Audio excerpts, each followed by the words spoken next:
Welcome to the Pindown, a Detroit Pistons podcast. I'm your host, Wes Davenport from Motor City Hoops and Detroit Bad Boys. And since our guy Blake Silverman is out on what looks to be a really awesome vacation and a fantastic time on his part, we brought in the man himself, Sean Court, managing editor, Detroit Bad Boys. Sean, welcome to the show, man. Thanks for having me as always. Someday we'll cover a win. One day, hopefully soon. Gotta ask though, before we get into that, how was your Christmas? Did you get to spend some time with family? How'd all that go? Any fun traditions? We did spend time with family. It was a little bit more disjointed this year than usual, but always fun. Never really felt like Christmas in Michigan. Very gloomy but warm. Not saying I love snow, but I missed a little bit of a dusting, so we'll see how long it takes till I regret those words. How about you? Very similar. My wife and I were back in Chicago, so it was roughly the same weather. I think just a touch warmer, but also very gloomy. I think it rained every single day. Like just that's not what you want for the Christmas spirit. But it was a great time other than that. Got to get some good food, hang out with great people, all good stuff. So let's just jump right in, Sean. You know what? I mean, they did kind of have two moral victories in a row. So Nope. let's look at the Celtics game here for a little bit, and just where do you want to start with it? There's plenty that we could talk about on that. Anything that stood out to you? Well, the things that stand out are the things that stand out every game. So it makes it both very difficult and very easy to talk about this team because there are never any surprises. The starters were just fine. You wish they were better on defense, but they were doing what they needed to do. And the bench was absolutely atrocious and unplayable almost across the board with nobody reliable you could ask to do much of anything. And so that kind of dictates everything around the game plan. And that's where all the mistakes get made, both in coaching, rotations, and trying to plan for how inept the bench is going to be. So uh, it was all feeling very familiar and inevitable, even with that big lead in the first half for the Pistons against the Celtics.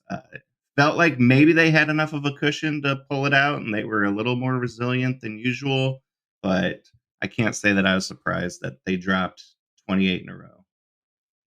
Yeah, I wasn't super surprised either, but I will say on that lead, it did get up to 21, which means that I believe two streaks did actually end in Boston during that game because the Celtics had never been down 20 points and the Pistons had never been up 20 points in the same game. Somehow, both of those end. So that's kind of a fun little footnote in an otherwise blown opportunity from the Pistons. Wanted to ask about Kevin Knox, though. He obviously gets the start. Presumably, I would assume he starts because of the hope that he could provide some shooting, some floor spacing. Ends up going 0 for 6. But outside of the shot, how did you think he looked in that game? He had a pretty tough defensive assignment, too. He looked like a wing, which is not something you could say about a lot of Pistons. He had length and he could move without the ball and a bit with the ball. His cutting to the rim is something that Isaiah Stewart just could never do, which was a bit of a relief to see somebody that was not so stationary when the ball got moved to him. But, you play Kevin Knox because you want a shooter as opposed to Isaiah Livers or a Sawyer Thompson. So when he goes over 6, you're like, there is no right answer when there's only bad options. And Kevin Knox wasn't really the right answer as it turned out. And I don't know if there is one. So the big takeaway for me is, when is change going to come? When is the promised change going to come? And when are they going to bite the bullet to just bring in some new bodies? Yeah, I agree. I mean, there's really no winning there. Especially with how shallow this rotation has turned out to be, right? I mean, a few of the guys that we really thought coming into the season that you could probably count on, guy like Alec Burks, right, to be consistent. He's still shot, I think, 4 of 12 from three against the Celtics. Not great. You'd hope to be getting more out of him. I know he scored double digits, which he hasn't been doing, but he did it very, very inefficiently, which is also not what you want. Um, let's look at Asar Thompson here. I know he's your guy, so I wanted to bring up. Feel a little bit bad because he's Blake's guy too, and we had a streak there, ending every episode talking about Asar Thompson, which just had him over the moon. But he's struggling. I've seen a lot of conversation online today after the Nets game as well about him not getting enough minutes. And I just want to read these up, just pure counting stats. All right, so in 20 minutes per game, he's averaging in the month of December 6.6 points, 4.7 rebounds, 1.5 assists. In the month of November, pretty good sample size, he was averaging 11.7 points, 8.8 rebounds, 2.4 assists, and only 28 minutes per game. So he's not actually seen a huge minute decrease, but his production's really, really gone down. What do you make of that? Do you think maybe he's hitting a bit of a rookie wall here, or is there something else going on with just, not being out there to start games? Yeah, I think I will for the next 30 seconds or so defend Monty Williams a little bit here. I think this is not pure mismanagement by Monty Williams. It is that Asor is hitting a bit of a wall, and he's letting it sort of play himself out of his own rhythm and his own game because you can see him make an increasing number of mistakes that the Pistons can't really afford, mainly around turnovers. So I understand the sort of let's ratchet back his responsibility. And there's the byproduct of, as every fan has begged for, we need spacing around Cade. And the immediate first move of that is likely going to be remove the worst shooter probably in the league, which is Asor, out of the starting lineup with Cade and put somebody else in there. The byproduct of that is it might help Cade, but it's actually or absolutely cratering Asor's opportunities and development because Asor needs to be the fifth worst offensive player on the floor to function, in these horrid bench lineups with the Pistons, he's just there's not enough offensive firepower to cover up for his total lack of shooting. So the defense can easily play 4-on-5, and Asor is basically stuck in a corner waiting for a kick out, and he can't capitalize on his dynamic athleticism, his cutting ability, his short roll ability, because none of the other Pistons offensive players on the floor can do much of anything. So there's no threat, which means there's no gaps opening up for Asor to exploit. So it just means nothing is happening for Asor right now. And I think it's getting in his head a little bit. So it's sad to see. I hope that either as changes are made or the Pistons start improving offensively in their starting lineup, that creates opportunities, more opportunities for us to see the floor. If Jaden Ivey all of a sudden goes on a tear from three and he becomes a 38% 3-point shooter on decent volume, then that opens up a chance where you can say maybe we can afford to get Asor's offense in the lineup so that we can capitalize on his excellent defense. But until that happens, you're just going to see Asor continue to struggle offensively and probably have a reduced role. My big hope is that the patron saint of all the Pistons' hopes, Monty Morris, will come back healthy, will be a reliable passer and 3-point shooter, and it becomes so much easier to have Asor on the floor with that extra offensive option, either on the bench or in the starting lineup, because there's somebody who can competently do a lot of things that the Pistons need. And that helps everybody, but it most helps Asor and hopefully helps him get back to where he was early in the season. Yeah, I would agree with all that. I mean, Morris really would help a lot of guys on that bench squad, specifically Asar Thompson. I will say I have been a bit disappointed this month, kind of looking back at some of his games. The rebounds being down, the blocks and steals being down, those I don't want to call them energy and effort stats, but there's a little bit of that franticness that he played with very early on in the year that has drop down just a little bit, lower to a lower level. And I think it shows up a bit on the offensive end as well. I don't think he's cutting as forcefully as he did. Now that may be a byproduct, as you said, of just having less space to actually see the cuts ahead of you and make them with some authority. But it's not like early on in the season he was playing with, very well spaced lineups in the first place. So that was kind of always a problem. I've just been a little disappointed to see all of that stuff drop down, which makes me wonder how much of this is, like you alluded to, maybe just a rookie wall. Maybe he needs a break. I mean, they did this with Marcus Sasser earlier in the season. They sat him down for a week, just let his legs recover a little bit, and then put him right back out there after that little time off. And he did play better. He was rejuvenated a little bit. I know he was out of the rotation the last couple of games, but maybe Asar Thompson would benefit from something similar. I don't think Yeah, I think OTE's schedule was all that compact. So yeah, and I don't think it's necessarily the rookie wall in the sense of uh, the physicality of the game. I think he's making a lot of mistakes. He's getting frantic, and it's getting in his head a little bit. He's playing frantically to the point where he was starting to foul a lot. He was already a big fouler.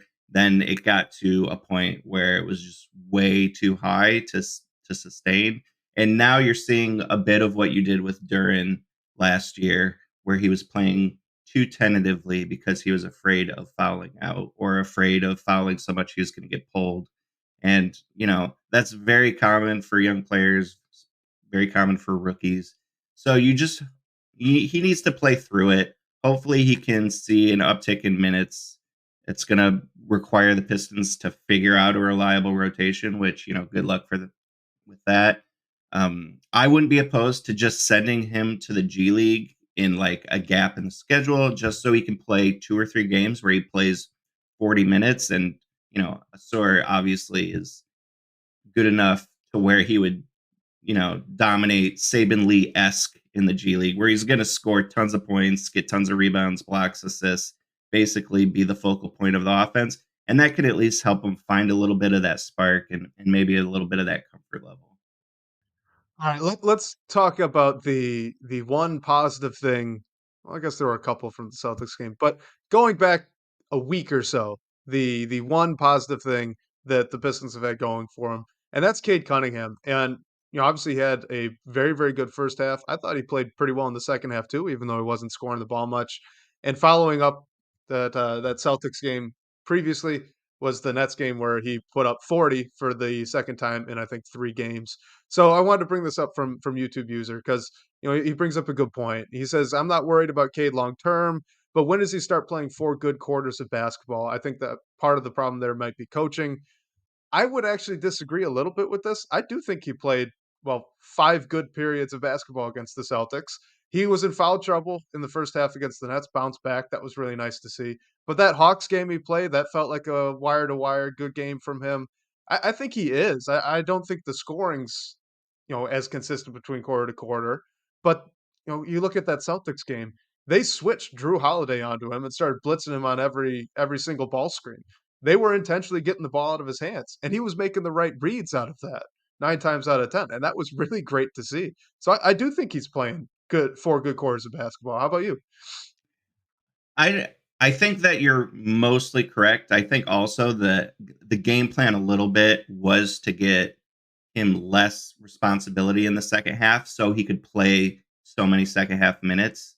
And I think he mostly responded well. The problem is the Pistons are so talent deficient that it is very hard for the team as a whole to string together a good half of basketball if Cade Cunningham is not a focal point of the offense. So even if he's making the right reads and acknowledging that it'd be better if he didn't have the ball because they're blitzing him, and he's translating that into some good defense, which I think he mostly did in the second half, especially late against the Celtics. That's all great, but like, where's the offense come from? There's so few ways to generate that offense that it makes it very difficult. And you just needed Cade to have a little bit of gas in the tank. And I think he looked very tired. He wasn't attacking the middle, even when he was getting kickouts like he was in the first half. I just don't think he had that kind of energy or the legs under him to really exploit anything that Boston was giving him, which was not Cade's fault. He's played so many minutes, so many games in a row trying to will this team to a victory. It was just unfortunate that this sort of wall hit him right when the Pistons had a game within their grasp. And you just hope that they get a bit of rest. Then the next game, he can basically do the same thing and see if it's, 4 quarters of solid scoring, solid distribution, limited turnovers, and that could equate to a Pistons victory someday. Maybe as soon as the next game. I do wonder if maybe they figured something out here in the fourth quarter and in overtime of the Celtics game. Because, I mean, obviously, the result is not what we all would have wanted, right? But after that third quarter, where the Celtics make that huge run, totally wipe out the deficit, it's pretty much a 0-0 game from that point on. And they played them fairly square, fairly evenly. Not because Cade was, on pace to score 40 points, but because Bojan Bogdanovic actually did step up there, even though he didn't shoot the three all that well. Jaden Ivey, that might have been his best game in recent memory. I mean, he wasn't doing as much off isolations, right? He was getting the ball on rotation, on kickouts, and either hitting the open shot or just vacuuming up all of the space in front of him in one or two steps in the blink of an eye because he's so fast and athletic and making things happen that way. And he ended up having, like we said, really, really, really good game. So I wonder if some of that could be sustainable. Now, if maybe those three have kind of figured out a little bit of a synergy where, okay, if we take Cade away, then, Jaden Ivey getting downhill fast, Bojan Bogdanovic on the kickouts, it looked sustainable, is what I'm saying. I think it didn't work more so because the Celtics are so dang good, less so because the Pistons really just fumbled the bag there. Yeah. I mean, the Pistons' lack of size available really stood out against the Celtics. Their absolute commitment to switching bigs anytime the opposing offense wants them to was readily apparent every time you saw Jaden Ivey and Cade Cunningham just sitting in the lane on Chris Stapps without a prayer. It was very frustrating. You're seeing more sustainable, functional offense from the Pistons. That's good. That's much needed. The defensive issues are still readily apparent. You're seeing huge defensive lapses with Bohan, and you're seeing it with Jaden Ivey. You're seeing it in Spurs with Cade Cunningham. They don't have enough functional defenders. They don't have enough functional offensive players. They don't have any players that can give you both at the same time, which is always stressing. So, like, it's always going to be whack a mole with this team, and you're just hoping that an opponent has a sustained cold shooting night from three, like the Celtics did for quite a while, or one of the offensive players on Detroit has an absolute heater. Like, we're still waiting for a 6-3 game from Bogdanovich or Burks, somebody that can just get insanely hot and start making everything. And that's really what they need to just end this losing streak, get out of this, and just clear their heads, get the national spotlight off of them, and start losing in a more normal, acceptable way. Yeah, I would agree with all that. And the last thing I'll say on that Celtics game with Cade specifically, you brought up the defense. That second half, I do think that might have been the best stretch of defensive effort we've seen out of him this season, which is something that's honestly been a little bit disappointing. He's not been great on that end of the floor all year. Now he's being asked to do a lot offensively, and I don't really think it's a coincidence that, like you said, when he's getting the ball out of his hands so much on offense because they're trying to take him away, then all of a sudden the defensive effort can pick up. He's got a couple of clutch blocks on Jason Tatum. Like, all that's really great to see. So, you know, maybe we do get a little bit of balance there. Maybe we do see Jaden Ivey continue to play like he did in that second half.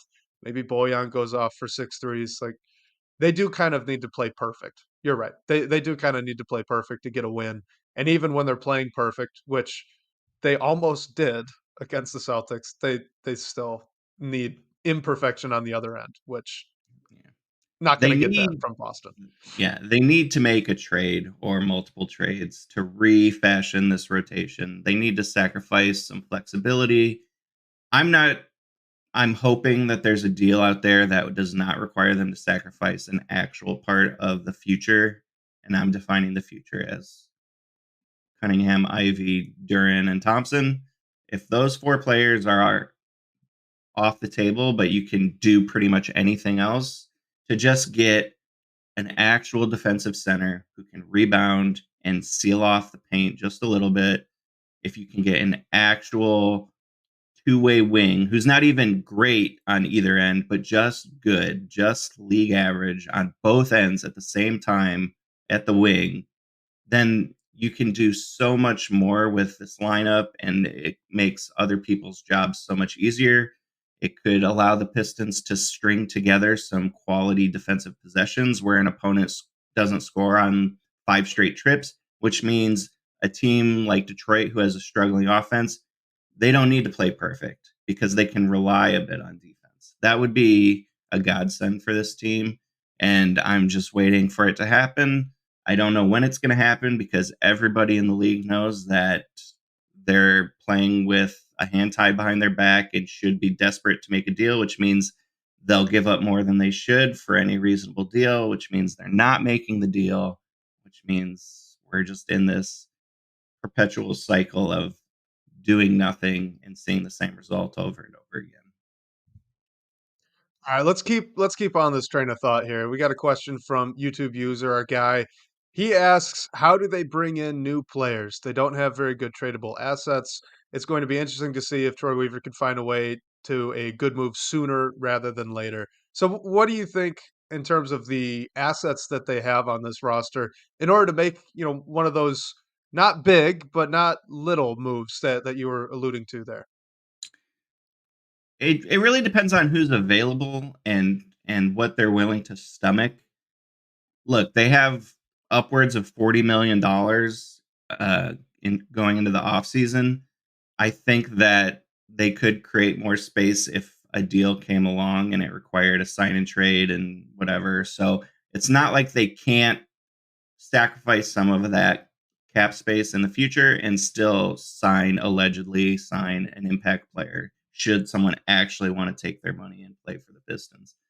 So I'm thinking about all the expiring contracts the Pistons have that are not providing useful minutes. That could be James Wiseman, Joe Harris, chief among them. Killian Hayes, I think that it's very unlikely they re-sign him. He's got an option year, so you could either give him to a team that just wants to take a flyer or take on more money for more years and treat him as an expiring contract. They have tons of expiring contract space that they can move. I think they should even be willing to move Bogdanovich for somebody who is not as good of an offensive threat, but a much better defender. That should be on the table because this idea that they should trade him for 2 first round picks, which is what the rumor has always been that was Troy Weaver's asking price. I don't want 2 first round picks. I don't want the future. I want a competent present. So be willing to put him on the table for 2 rotation players of slightly lesser quality, but much better defensive quality, and just target a wing, target a big man, get rid of Wiseman if you can. See if you can move on from Bagley, who has a year left on his deal, who should be eminently movable. Those are the kind of pieces that you have in play. If there's some team that wants to create a little bit of cap flexibility, if there's some team that wants to lower a ginormous tax bill uh, in the future by just getting some expiring money, take some sort of lower end rotation piece off their roster because he's probably going to play lots of minutes and do lots of good things on the Pistons. Yeah, no, I agree. I agree with all that, and I do think most of those moves that you're talking about, like the salary dump, just trying to create some space in the future for this upcoming offseason. Most of those I do think are probably going to be happening at the deadline, right? Like I don't really think you're gonna entice a team like Atlanta, who's got a really, really bad cap sheet, to get off one of their larger contracts for not too much other than salary relief right now. I think you're probably waiting until the market's more mature and people know where everyone else stands before some of those things really come into play. Outside of that, I'm not sure. I think YouTube users right. I guess is the short answer. I do think that they have the horses to go make a bigger move, and they've got a couple of like just cut them, send them out for a second round pick sort of guys. But in terms of that middle ground, I'm not sure how much firepower they really have just to add multiple or even one or two solid rotation guys, if it's not purely a salary dump sort of move. And that does make me worry a little bit. You know, if it's kind of all or not much, that's a really tough position to be in when your team is as bad as this Pistons team is.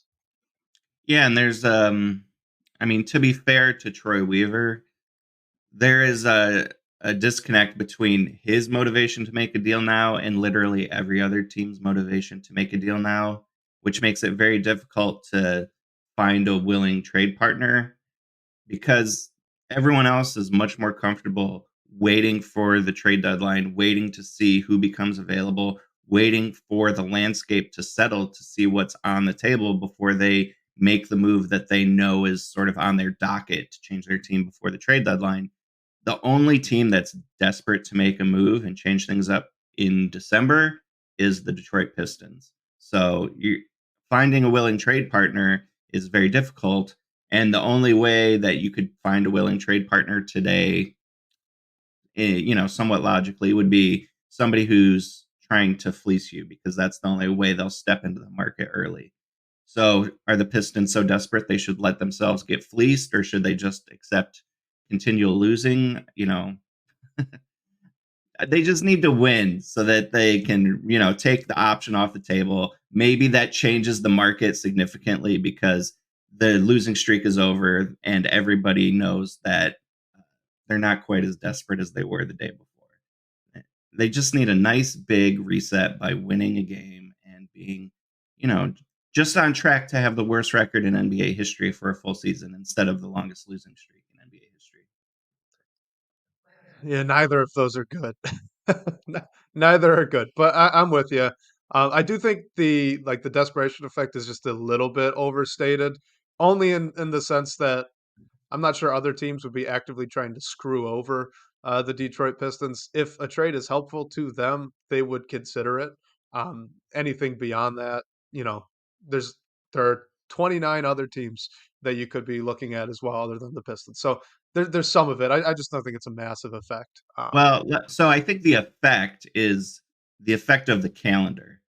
It's I might make this move in February, but I don't want to make it in December. So the only way I'll make it in December is if you add a little more and a little more. Then the math is off and it doesn't make sense for the Pistons any longer.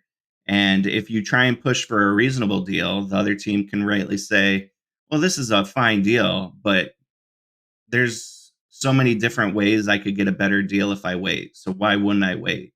Like that's the sort of rock and a hard place that the Pistons find themselves in with any potential trade partner. They're having very different conversations with very different motivations, even if both franchises know what they're willing to take back and what they're willing to give up. It's why do I make this move now versus why do I not wait and make it later? Yeah, totally agree. So, speaking on some moves, this is from Detroit Pistons 3 in the DBB comments. They ask, if you were the GM, what are two or three key moves you would immediately make either right now or in the offseason to help turn the ship around? Well, if I was trying to do something this season, I would either start cutting players to bring in fresh bodies or immediately trade for that salary if I could find it out there. I think that's the most immediate thing that the Pistons could do. I don't think the problem is that they have this vague notion that they'll be able to use these expiring salaries for much great benefit down the line because they could make a trade at the deadline or they could make a trade in the off season and they could sign and trade and it would be great, blah, blah, blah, blah, blah. Or they want somebody's bird rights, and so they'll use that expiring salary. Problem is, they've been doing this dance for years, and nobody really takes them up on it. And this is just James Wiseman is dead weight on the Pistons roster. Joe Harris is dead weight on the Pistons roster. They could be replaced, and you could find two more functional players that serve a better purpose for the Pistons immediately by signing a player off the street. So I think if I'm really thinking desperation, I'm thinking, if I can't trade this for cap space now, maybe I just say goodbye to Joe Harris and sign a wing off the street, or be much more aggressive about, do I really want to give my two-way players minutes in the Pistons rotation to try and add energy, try and add defense, or do these two-way players not really fit what I need and I should release them and sign other two-way players so I can have some extra bodies? They just need extra bodies. They need to move on from players that are not contributing. Like Isaiah Livers is not delivering. Killian Hayes will not provide what the Pistons need, short term or long term. They need to be willing to just say goodbye or move on from those. I think that I would go to my owner and ask very seriously if this head coach is the right man for this rebuild, and his philosophy, his communication style, his willingness to adapt.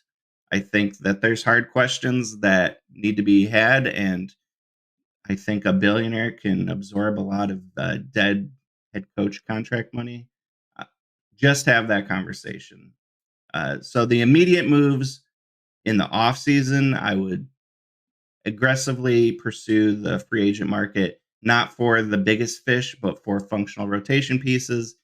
In the more immediate present of this current season, I'd be willing to just cut some dead weight and bring in new bodies to try and rejigger the mojo within the rotation, the energy, the who's doing what on a functional basis, because there's too many players that you just know you can't rely on. Yeah. No, I think I agree, with most of that, and I'm gonna answer this one quickly, and then we're gonna jump back to the conversation around Monty Williams, because I think that's an important one, and we really haven't had it, too often on this podcast, so we'll dive into that in a couple seconds, but I think alright, so 2 to 3 key moves I would wanna make either in season or in the off season. I kinda look at the roster right now as between now and the start of next season, you roughly need 5 or 6 rotation level players to add just to be competent next year, and I think the only guy on this roster that you can confidently build around is Cade Cunningham. I don't know how far that's gonna take you, I don't know if he's the best player on a championship team, but I bet you he can take you to the playoffs if you build a confident supporting staff around him. So that would be my goal. I think you do want to get a head start on that in the season. Unfortunately, that's probably a bigger move. So you're looking at moving one of the three non Cade Cunningham young pieces, trying to cash one of those in. I would be in favor of that if it's a good fit, like not just for anybody, not you don't wanna just go get, like, Zion Williamson or something for fun. It's gotta be a really, really good fit next to Cade Cunningham, and I think then it would be worth it. So I might be looking into one of those types of moves, and then in the offseason, try to spend and trade as much as you can just to add the rotation pieces in so that you do, at the end of it all, have 5 or 6 new players that are all rotation caliber and 2 new starting wings because they don't have any starting caliber wings. uh, I like Bojan. Bojan's best off the bench on a very good team. Okay, like he's not a starting caliber wing, so that's where I think you got to upgrade. Do you have any thoughts on that before we dive into Monty Williams? No, I think that all sounds good. I think my three pinnacle pieces would be, I see a future where it's pretty reasonable to build something around Cade, Thompson, and Duran. Those are the three most important pieces that play very distinct roles and very distinct positions that I think complement each other best. So use that as a starting point. Try and figure out what else you can do. Don't trade Jaden Ivey for Zach Levine. Have conversations about trading Jaden Ivey for DeJounte Murray, maybe something like that. It's so tough for me because I think if I were to rank these young guys, it would be Cade, Jaden Ivey, Asar Thompson, Jalen Duren. But I think that in order, top down, that's also the best return you would be getting. You'd get the most for Cade, the least for Duren. So it makes it really tough when you're like, okay, I want the best possible return I could get for a young guy not named Cade Cunningham. But I also really want to keep Jaden Ivey because games like that Celtics game really show you what he could do paired Yeah. next to Cade. I think that pairing could really be buildable, but at the same time, I don't know how much you're gonna get for Jalen Duren. He's a rim running center. Like, yeah, he's young, but he's a rim running center, and he's not a great defender. And Azar Thompson might be the worst shooter in the NBA. Like, I don't know how much there is there. Um, it just makes it difficult. They're kind of in a no-win situation. All right. So let's talk about Monty Williams. This is from KCP for three, and it's through the DBB comments. Just in general, what are your thoughts on Monty? You brought up earlier that you might want to have that conversation. Maybe he wasn't the right hire. Maybe we need to move on. Maybe build on that, and just your thoughts in general as well. So I want to couch my analysis in the fact that it's very easy to criticize somebody when they have no good options available to them, because you can see things not working on the floor and you can simply say, "Why didn't you do this other thing?" Well, if I did this other thing, that also wouldn't have worked, because these players aren't very good and they don't fit well together. And it's hard to put five players on the floor at a time that play well and then manage 48 minutes. Okay. All that being said, there's not much that has impressed me about Monty Williams' performance this season. I don't think that he is backing up what he says in reflection after games into game planning, into scheming, into his rotations. I think is too he's too late to abandon things that aren't working. I just don't I just don't see much to be impressed by, but this is also not a very impressive roster. So it's not necessarily the X and O's that most concern me with Monty Williams. I just don't know if these players particularly enjoy playing for him, and they need the buy-in of these young players with their coach. His job is to make the whole better than the parts of the team.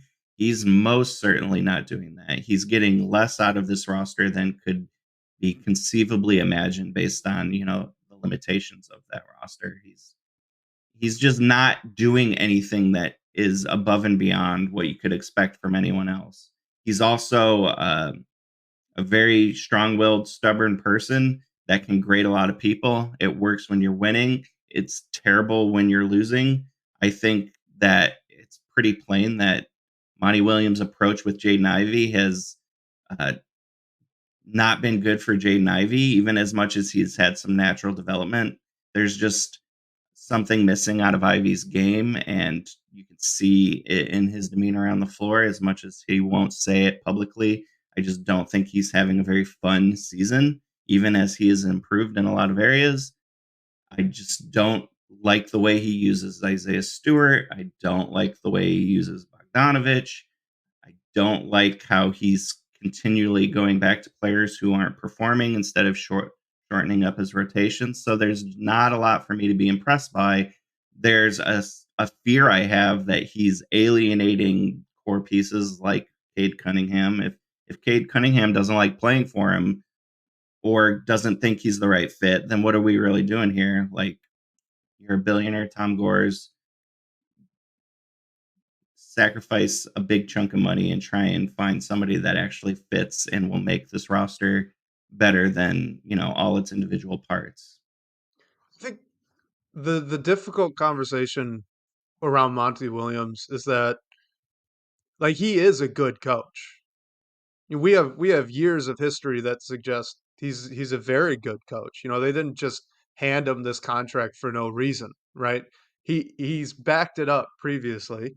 So you weigh that fact against the fact that this is more or less the same roster as it was last year. In fact, they've added a Cade Cunningham and a Nassar Thompson and a Marcus Sasser, and some, bottom end of the bench pieces.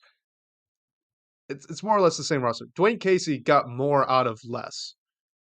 Dwayne Casey had guys, I don't wanna say that he didn't lose the locker room. There was definitely a little bit of malaise there near the end of this past season, but it wasn't, how do I say this? You didn't see so many, like, 10,000-yard stares on the bench when the clock's winding down in the Dwayne Casey era, even when things were going negatively. And it does seem that Monty Williams has a very, very different style of how he handles the players. So I don't know. We don't know. We're not involved with any of this. We don't have any behind the scenes information. Just from what it looks like, it definitely looks like whatever it is isn't working as well as it even did last year. Because Casey was able to get more out of this group. So what's the fix for that? Is this maybe why Monty Williams wanted such a long contract? Is it possible he came in thinking this is going to be a long-term thing? We're not as close as you guys think. And that's why he wanted that sort of protection over the course of multiple seasons. Maybe, I do wonder if that's part of it. If he just kind of looked up and down and said, "Yeah, this isn't going to be it. We're going to be at the bottom for a while still. Sorry." And then he still took the contract because he wanted to commit for years multiple instead of just 1 or 2. I don't know. It's really, really difficult, I think from an outsider's perspective to truly understand some of the decisions that have been made. Because 'cause I'm with you. I don't like a lot of the rotation decisions. I don't think a lot of it's made sense. Isaiah Stewart, first and foremost, he's not a 4. We thought maybe he could be. He's not. He's a floor spacing 5, and that's fine. That's great. Play him like it. Yeah. Yeah, I agree with that. And I think one thing I want to kind of key in on that you said is the 1,000-yard stares that you're seeing. I think there's two options.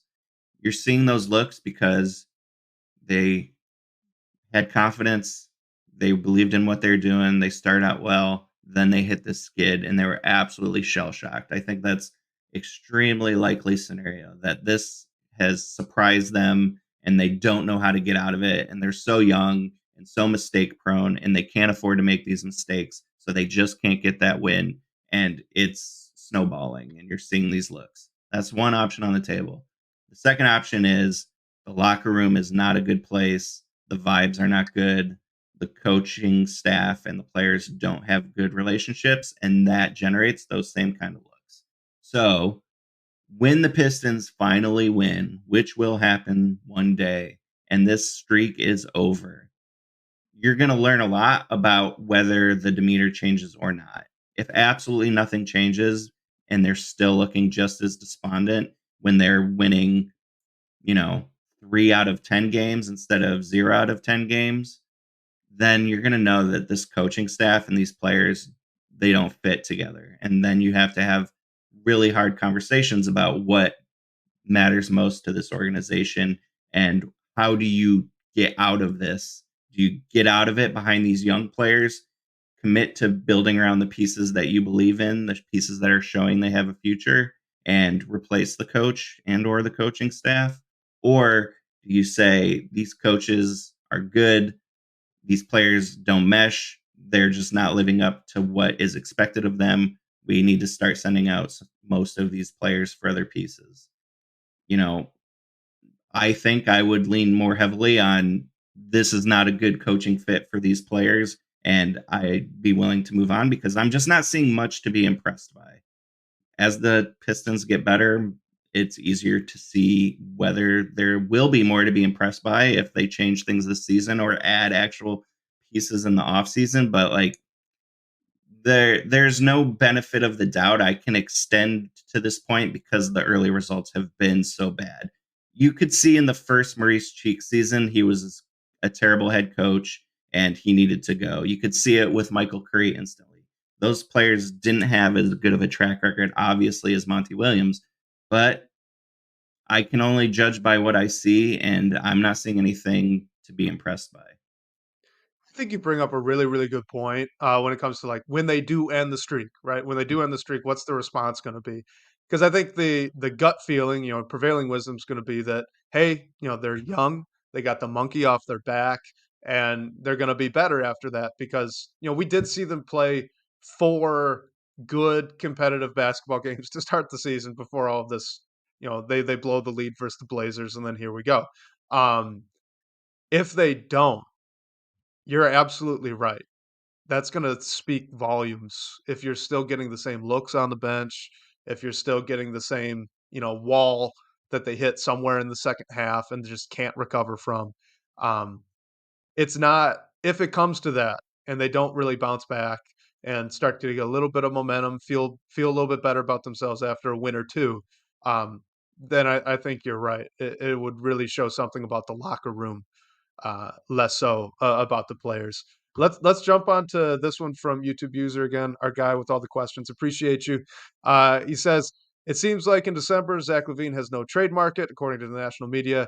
Do you think Zach Levine is a positive value contract right now?" Certainly, he's not a positive value contract, and that's why he's still on the Bulls. He's also currently injured. I think it's not a completely fake injury, but I think both sides are willing to let the injury linger as long as possible. Unfortunately for both sides, I don't think that Levine can be moved until he shows he can be healthy, and he can shows that the Bulls, who have sort of figured some things out, can continue winning at least at their pace with Levine back in the lineup, because it's just been too clean of a Levine is out and all of a sudden the Bulls start winning. So that does not bolster Levine's trade value very much. Um, I think that if the Pistons could literally get Zach Levine uh, for just expiring contracts, that is the kind of disgusting bullet they must bite. That's like their punishment for being so inept and incompetent in building this roster, and it would carve into a huge amount of future cap space, but it would also help them more immediately offensively and just help them figure things out. So if I could literally get Zach Levine for nothing, I would maybe think about it, but there's no such thing as nothing because he makes $140 million or whatever he has going forward. Contracts these days are very short, so that helps, but there's only so much money you have every offseason. Does Zach Levine solve all your problems? Not even close. So if you add Zach Levine and you got rid of a bunch of junk, how do you replace all that junk you lost with actual legitimate players? It would be hard to get what they need with veteran minimum type guys. But, you know, if it was literally for nothing, I'm desperate. I don't want to overthink it. Just do something. But I don't think that the Pistons will trade for Zach Levine, to be clear. I don't think it would be catastrophic if they didn't trade for Zach Levine because he has so many negatives in what he can't do and what the Pistons need. And I don't think he's going to be moved anytime soon because I don't see teams out there that would want him for very much. Yeah. No, I think you're looking at it the right way. I agree with you. Like nationally, with every other team, he's probably at least a neutral value contract just based on the lack of enthusiasm in the trade market for him. I do think for the Pistons specifically, um, the one thing that he does really well is shoot and score, which makes life a lot easier for Cade Cunningham and whoever else is still on the roster. Like if you can guarantee a healthy Zach Levine, you probably couldn't find right now a better backcourt pairing, for Cade Cunningham, like, within reasonable maybe they could acquire him within the next year or 2, types of guys, Offensive right? backcourt Like, pairing. yes, but I will say Zach LaVine taking more of a scoring load would push Cade Cunningham down a rung. Hopefully, that leads to more of the defense that we saw in the second half against the Celtics, less so of what we've been seeing all season. Like I would be in favor of something that can push Cade down to like number 2 instead of number 1. I think that'd be really good. Um, like the problem is the health. Yeah. The problem's the health, and do you really wanna give up one of the 3 young guys that you have on this roster that are worth much of anything for a guy with a spotty health history who's coming up on 30? And I don't think the contract is as bad as people are thinking. It's a very large contract, but as the cap continues to grow these next few years, it's not going to be as large as we think. Like, they'll still have plenty of space to play around with even if they eat that. Um, I don't expect them to trade for Zach LaVine either. I would bet the Bulls want more than what the Pistons would be willing to offer. But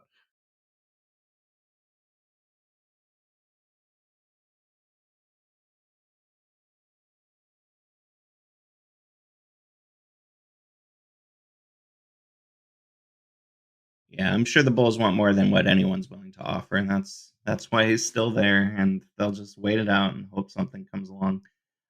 I will stick up for Zach Levine in this way. Not only do I think Zach Levine would help Cade Cunningham by taking that pressure off and allowing Cade to focus a bit more on defense, focus a bit less on creating all this offense. I think the reverse is also true. Zach Levine in Chicago has not played with uh, backcourt pairings that necessitate getting the ball out of Zach Levine's hands, and he tries to do way too much. He's way over his skis in talent level as a facilitator. He's a very bad facilitator. He's a good offensive scorer, but you can't ask him to create with the ball in his hands for others. And he makes a lot of mistakes. He creates a lot of turnovers. Um, it'd be great if you had a good secondary ball handler with Cade, but that's not Levine. But he does take some of that offensive load out. Conversely, uh, if Zach Levine could only focus on shooting and scoring and less on playmaking and creating for others, and you could put a little bit more of that onus of orchestration on Cade, then I think both players would benefit, and you would see a lot more production and productive value from Levine if he had much less playmaking responsibility and just the same amount of scoring responsibility.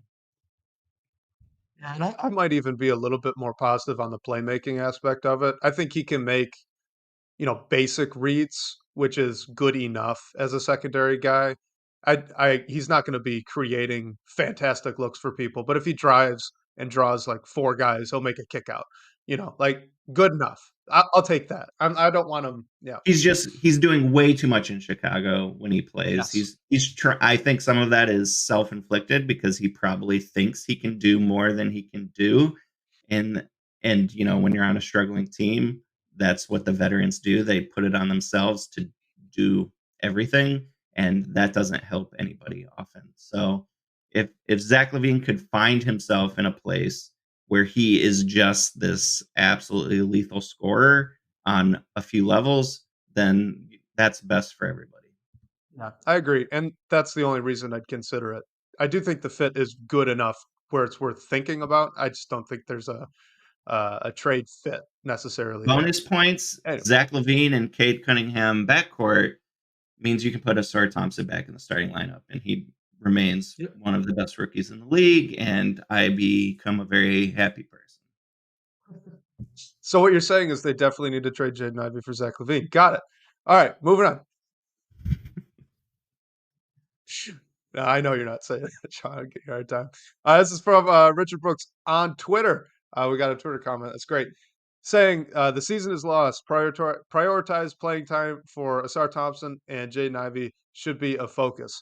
Would you agree with that, or would you think there's maybe more nuance there? What are your thoughts? I think that as soon as they get a win, then yes, that becomes much more of a conversation. They really just need a win. I don't care who it takes benching or deprioritizing or emphasizing to make that happen. They just need a win. Then we can talk about what makes sense for the long term. Obviously, this team is one of the worst teams in the league. Obviously, they're most likely to finish with the worst record. I think very clearly they're in that group of the bottom four teams, no matter what they do and no matter what moves they make. Unless they moved heaven and earth and sacrificed everything in the future for us stupidly for the present, they're going to finish with one of the four worst records and be one of the four worst teams. That's very clear. Therefore, you have to figure out who matters and you try and build around them. Cade Cunningham matters. You need to figure out who makes sense to put around him. I want that to be Jaden Ivey because Jaden Ivey has a lot of great skills that complement Cade, but Cade probably needs another facilitator, and that's the thing that Jaden Ivey struggles with quite a bit. He showed a lot of progress in that rookie year when he was thrust into this point guard role. Maybe it's just, longer term development there, and hopefully the team has the time to wait that out and figure that out. I think that I want Jaden Ivey playing a lot. I don't know if it's as a starter or off the bench because I think I want the ball in Jaden Ivey's hands all the time when he's on the floor. So maybe he is that backup point guard, and then you kind of rotate around in a pretty staggered way with Cade. So they're sharing minutes, but they're not starting together. Maybe they finish together as the game sort of evolves. I think that matters. I think that next you need as much time for Asar Thompson as you can, which means you need to put Asar Thompson in lineups where he's the worst offensive player on the floor. It's very hard for the Pistons to do that now because, like, if he shares the floor with Isaiah Livers and Killian Hayes, that's like the Spider-Man meme of offensive incompetence. Figuring out, who's the alpha in this situation and who's standing in the corner. There's only so many corners on the floor that you can hide people. You can't have three guys there. So, like, what are we doing? It's harder to get those minutes for a Sore off the bench, and it's also hard for the team to argue he should be in the starting lineup if Cade is the most important player to factor into what your game plan is. I hope that the Pistons either improve internally to the point with Jaden Ivey's shot improving, or making a deal, or figuring things out so that Asar Thompson can get that starting lineup rolled back because he does so much well. I understand that he's in a bit of a rut. He's struggling a bit, and now he's kind of lost on the bench. There's going to be ebbs and flows of this rookie season. I still believe he's going to, at the end of the season, play a ton of minutes. Less convinced about how many minutes Ivy's going to see when it's all said and done, because I really don't think that Monty Williams particularly likes putting him on the floor, because I don't think he trusts him as a ball handler or a defender.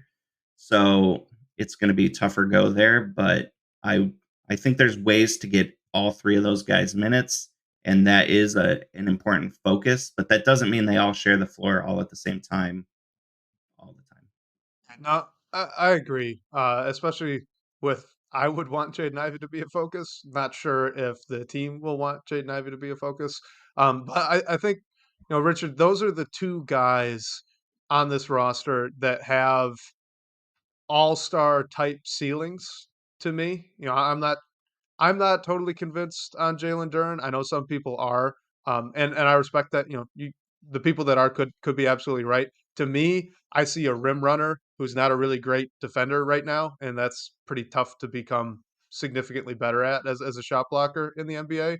So you look at Asar and you look at Jaden Ivey, and those are your guys that, like, if you could get one or both of them to really hit, that's kind of your get rich quick sort of scenario, right? If both of those guys could really take a leap in the next year or two, then all the ills are fixed. Jaden Ivey's the guy averaging like 25 points a game and being good enough as a passer that, it lets Cade play off the ball a little bit. And Asar Thompson is already currently the best wing defender they have. Well, maybe he improves his ball handling so that he can get downhill pretty consistently and that shot doesn't matter as much, right? I do think playing time is probably the quickest way for them to get there, especially with how bad this team is. Like, Killian Hayes should not be playing over Jaden Ivey. Jaden Ivey is currently a better player than Killian Hayes and has a much higher ceiling as a future player as well. He's not all the time, which is baffling. So I would prioritize both of them. I'm not sure that that's going to happen. I guess is the short answer there. Yeah, I think that I would be. Maybe the team is afraid to lose Asar's defense as an option on the bench, but I would just let him learn some of those things in the G League to get those reps, because I want him to be a secondary ball handler, and I think being able to pass in, high leverage situations at a professional level would really help mitigate some of the limitations Asar has as a shooter, which obviously he has great limitations there. But his ball handling mistakes have been so bad. He is just tossing the ball at 100 miles an hour to an opponent because his teammate doesn't expect to pass because he shouldn't be expecting to pass. Like, the passing from Asor lately has been quite poor. I think that's a really valuable part of the game he needs to learn. So whether he learns it with minutes with the Pistons or he learns it in the G League, I think that's time well spent. I think Jaden Ivey is a great player to build around. The question is he a great point guard? And the question then becomes, is does Cade need a point guard to play with? I think that's Monty Williams' whole point of view right now. I want a point guard playing alongside Cade Cunningham. Therefore, I'm going to play Killian Hayes. Therefore, I'm going to deprioritize Jaden Ivey. Jaden Ivey could learn those skills. You know, he's so young. It's the second year. He's not a finished product. If he can learn to shoot at an acceptable level, if he can learn to play point guard at an acceptable level, he's a great complement to Cade long term. If he doesn't get there, if the determination is he won't ever get there, then you move on. But I think that is the long and short of why Killian Hayes has played and is playing, because it's very simply the Pistons want a point guard on the floor with Cade. Killian Hayes is a point guard. If Monty Morris had been healthy the whole season, I am almost 100% confident the opening night starting lineup would have been Cade Cunningham and Monty Morris, and they would have stuck with that going forward. I wouldn't hate if Morris were starting when he gets healthy. He would fit really well. Um, it's funny, we're talking about Jaden Ivey like that, and I agree with you. I don't think he really is a point guard. So if that's really Monty's calculation, like I'm with him on that. We're talking about Zach LaVine as a pairing earlier for Cade Cunningham. I f I feel like you could probably get about 65-70% of that right now if you just kind of prioritize Jaden Ivey along with Cade Cunningham, because the limitations that he has as a passer are quite similar. He's not making any advanced reads. He's not even making like one step ahead reads where he sees a guy rotating and knows to go this way instead of that. But he makes the basic ones, and he drives enough and gets enough gravity when he's getting downhill that he makes the kickouts that you really want to see out of him. So the fact that he could do just enough, like I think you could really make it work if you allow him to leverage his scoring more like we saw against the Celtics. So fingers crossed. We'll see. Let's end on this one, Sean. This is from QT asking, when does this losing streak end? Who is the team you think they're gonna beat? Let's see here. The next players on the docket are the Raptors, the Rockets, and the Jazz. I suppose if you're a betting person, which I am not, those are three good teams to have on the docket. Not that they're bad, not that they're not clearly superior to the Pistons, but they can be prone to some subpar performances. So, sometime early in January is possible. After that, they play the Warriors, Nuggets, Kings. That's pretty rough. Then you're already at mid January, and you play the Spurs, Rockets, and Wizards. So it looks like in the next 9 you have pockets of 3 games where you could talk yourself into a chance that the Pistons end this thing, but you can't go into any game this season expecting the Pistons are going to win. So like, when does it end? Throw a dart. They'll win at some point. It will be surprising. It will be mostly because the other team didn't play up to their own expectations, and then the streak will be over and everyone will move on. But I can't say when that's going to happen, so I will predict randomly it will be January 12th at home against the Rockets, which means they will have lost 35 straight going into that game. Ouch. There's no other response to that. I'll try to be more positive. I'll say one of these next 2 games. So either the Raptors or the Rockets. I think they might pull one out on the backs entirely of they've been close a few times now over the past 5 or 6 games. It looks like Cade Cunningham has kind of figured out the things he needs to do to put the team on his back.